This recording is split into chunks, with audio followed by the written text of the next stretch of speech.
Hello and welcome to the second episode of Film Talk, and the first episode of Film Talk where it's actually called Film Talk, because in the first one I didn't know whether I was going to be doing any more. And you should also maybe consider this like a 100 subscriber celebration video, I guess, because in between this and the last one we hit 100 subscribers, and then 101 subscribers, and then 102 subscribers, and then 103 subscribers, and then 104 subscribers. In a day. Which is not bad, in my opinion. Anyway, this video is talking about one of my favourite trilogies, and why the greatest Terry Gilliam film isn't a Terry Gilliam film.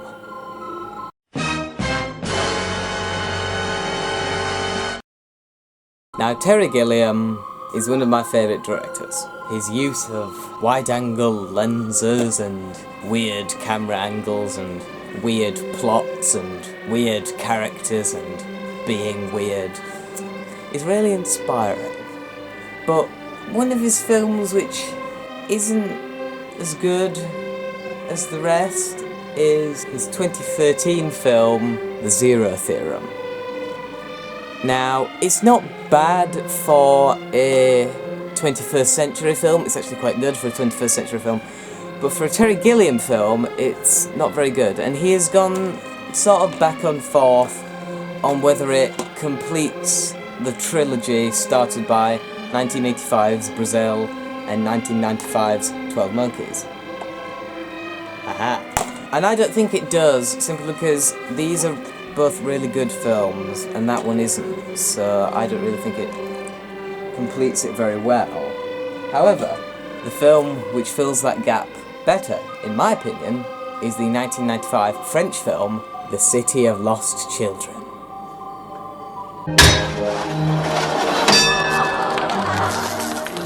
Now, The City of Lost Children is a science fiction film directed by Jean-Pierre Jeunet and Marc Gallo, I guess. And is very good. Now, you may be wondering, Nathan, that's not a Terry Gilliam film. Why are you putting it in a trilogy with two other Terry Gilliam films? Well, after this video, you'll understand.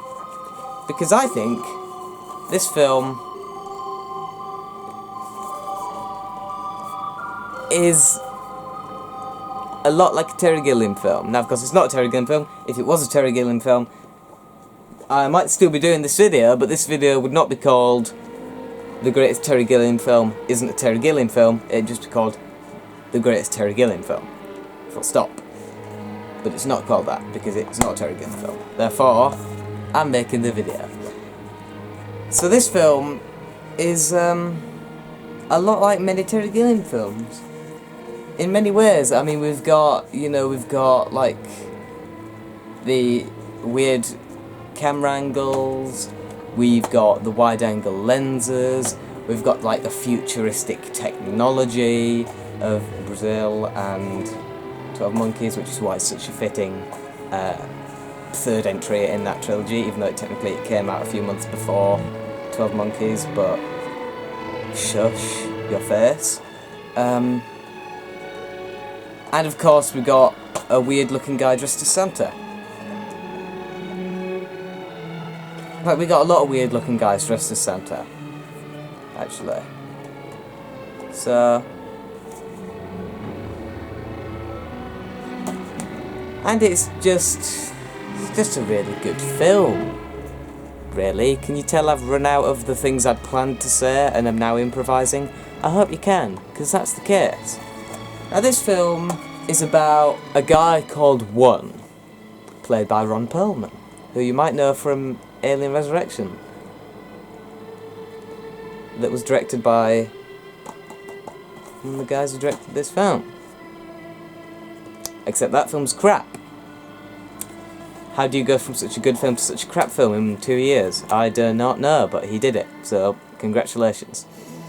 It also stars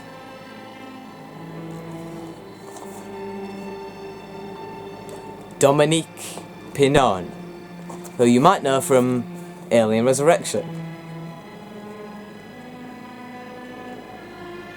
That film was directed by one of the people who directed this. Except that film's crap. But he's good in it. I genuinely quite like Dominique Pinon. He looks like a nice guy. I don't know why. He's also in. This is a box set of 3 of the films directed by these guys, and he's also in. He's in that one as well. And he just seems like a really nice guy. So I don't know what else to say.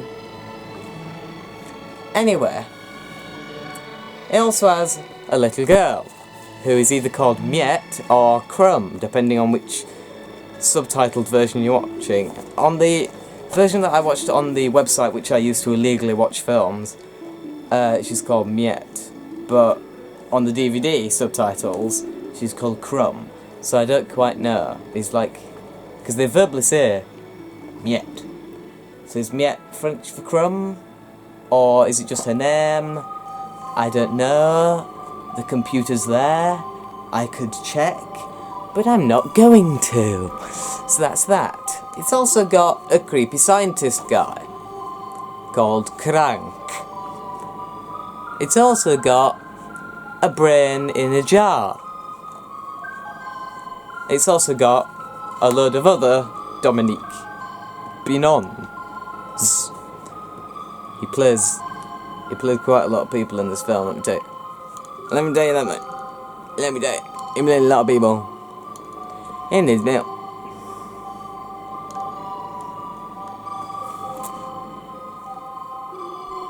And I just hope that that has explained something to you, why I think that this film fits so well as a Terry Gilliam film. And why I think not only does it fit well, but that it's the greatest Terry Gilliam film that Terry Gilliam didn't make. Thank you for watching.